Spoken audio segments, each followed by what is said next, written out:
आज वेगळ्याच प्रकारचा भोपळा बनवलाय मी. खाऊन सांग कसा झालाय. ह्याच्यात कोण खात असन का? डोंग्यात मी खातो. आमची जनावर खाते. कसा आहेस ना जनावर खा म्हणजे मी जनावर आहे का? काय मस्त रे. स्मेल लय भारी आला. मटन मसाला टाकलाय.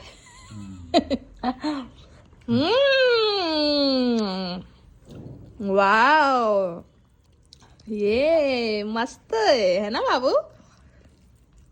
म्हणजे मी जनावर आहे. मला जनावर म्हणतो. आणि तू